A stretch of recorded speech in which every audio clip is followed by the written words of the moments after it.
మరి ముఖ్యమంత్రి రేవంత్ రెడ్డి గారిని ఉద్దేశించి కమాండ్ కంట్రోల్ సెంటర్ నుంచి ప్రభుత్వ కార్యక్రమాలని నిర్వహిస్తున్నటువంటి దాని మీద ఆయన చేసినటువంటి విమర్శలు హరీష్ రావు గారు ఆకాశం దిక్కు చూసుకుంటా ఉంచుకున్నట్టే అనేటటువంటిది ఒకసారి నేను గుర్తు చేస్తా ఉన్నా. ఎందుకంటే ప్రజల కోసము నిరంతరము ఆయన ఉంటున్నటువంటి ఇంట్లైనా లేకపోతే ప్రభుత్వ కార్యాలయాలైనటువంటి సచివాలయంలోనైనా లేకపోతే కమాండ్ కంట్రోల్ సెంటర్లో అయినా ఎంసీఆర్ హెచ్ఆర్డీ అయినా ఎక్కడైనా కూడా రివ్యూలతోటి క్యాబినెట్ సమావేశాలతోటి ప్రభుత్వ పథకాల గురించి ప్రజల గురించి నిరంతరం కృషి చేస్తున్నటువంటి వ్యక్తి మీద జూబ్లీస్లో ప్యాలెస్ నుంచే పరిపాలన నడుస్తూ ఉంది. కమాండ్ కంట్రోల్ సెంటర్కే పరిమితం అయిపోయినరు. కిలోమీటర్ అవతల జనాలను ఆపుతున్నారు. ప్యాలెస్ అనేటటువంటి పదాన్ని పదే పదే ఉచ్చరించినటువంటి దాని గురించి కాంగ్రెస్ పార్టీ వివరణ చెప్పాల్సినటువంటి బాధ్యత మా మీద ఉంది. తెలంగాణలో ఉంటున్నటువంటి ప్రతి గల్లీలో చిన్న పోరగాన్ని అడిగినా కూడా చెప్తాడు, ప్యాలెస్ ముఖ్యమంత్రి ఎవరు అనంటే కేసీఆర్ అని, ప్రజల ముఖ్యమంత్రి ఎవరు అనంటే రేవంత్ అన్న అని.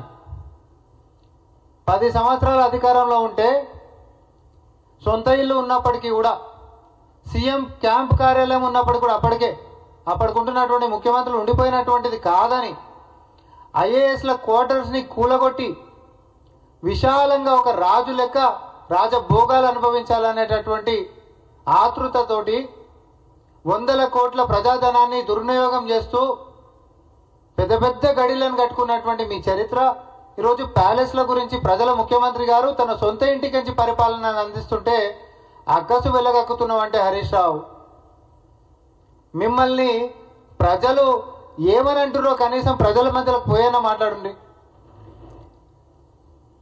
సచివాలయంకి ముఖ్యమంత్రి గారు పోతలేరని మాట్లాడతాడు. వీళ్ళు అధికారంలో ఉన్నప్పుడు ప్రభుత్వంలో ఉన్నప్పుడేమో అహంకారంతో వీళ్ళకి కళ్ళు నెత్తికెక్కినుండే, ప్రతిపక్షంలోకి వచ్చినాకనేమో అసలు కళ్ళే కనిపించకుండా అయ్యారు.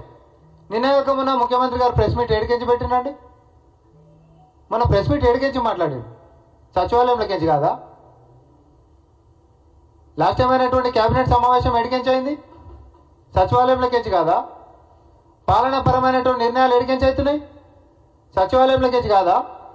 ప్రభుత్వ కార్యాలయాలు అనంటే గతంలో ఇదే ముఖ్యమంత్రి ఈరోజు రేవంత్ అన్న అంటున్నటువంటి హరీష్ రావు గారు ఒక్కసారి గతంలో మీ మామ మాట్లాడినటువంటి మాటలను గుర్తు చేస్తాను.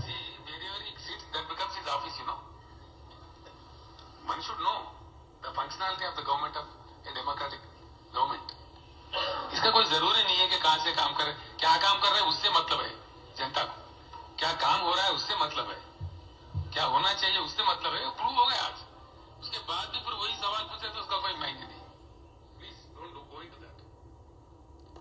ముఖ్యమంత్రి ఏడ కూర్చుంటే అదే ప్రభుత్వ కార్యాలయం అని చెప్పి గతంలో ఇదే మీడియా ప్రతినిధులు మీ అటువంటి పెద్దలు పోయి అసలు మీరు ఎప్పుడు కూడా సచివాలయానికి వచ్చినటువంటిదే లేదు, 10 సంవత్సరాల్లో 10 సంవత్సరాలలో కనీసం 1% అన్నా సచివాలయానికి వచ్చి పరిపాలన అందించినటువంటి చరిత్ర మీ మామకుందా? మీరా మాట్లాడేది ఈరోజు రేవంత్ రెడ్డి గారి గురించి.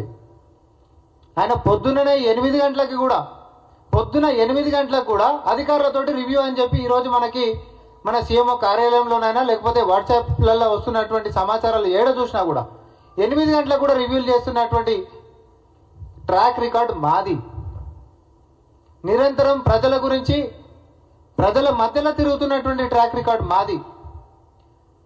ప్రజాభవన్ నుంచి సమస్యల పరిష్కారం గురించి అని చెప్పి ఈరోజు ఒక కమిషన్ చైర్మన్ని తర్వాత ఒక ఐఏఎస్ అధికారిని అక్కడనే కంప్లీట్గా కూడా పెట్టి ప్రజల సంక్షేమం గురించి మనం మరి సమస్యలు తీర్చాలనేటటువంటి పరిపాలన అందిస్తున్నటువంటిది ప్రజల ముఖ్యమంత్రి రేవంత్ రెడ్డి గారు. ఇంటికాడనంటే కిలోమీటర్ అవతల ఆపుతానంటే ఆడికించి ఆడికి నడుచుకుంటూ పోతారంట. రండి హరీష్ రావు గారు, మీరు ఎప్పుడు వస్తారో రండి, నేను తీసుకొని పోతా.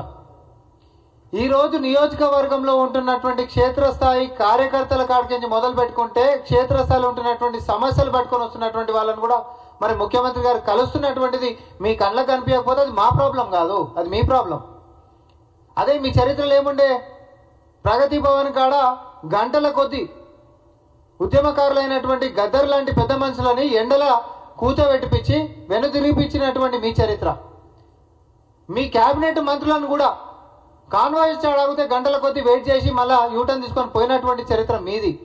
గడిలలో ఉండి రాజుల లెక్క ఫీల్ అయిపోయి ప్రజలకు అందుబాటులో లేక కనీసం ప్రజలకి రాకుండా పాలనను అందించినటువంటి మీరు ఆఖరికి ఈరోజు కూడా చెప్తా ఉన్నా, ప్రతిపక్షం హోదా ఇస్తే ప్రతిపక్ష నాయకుడు లెక్క కనీసం అసెంబ్లీకి రానటువంటి మీ మామ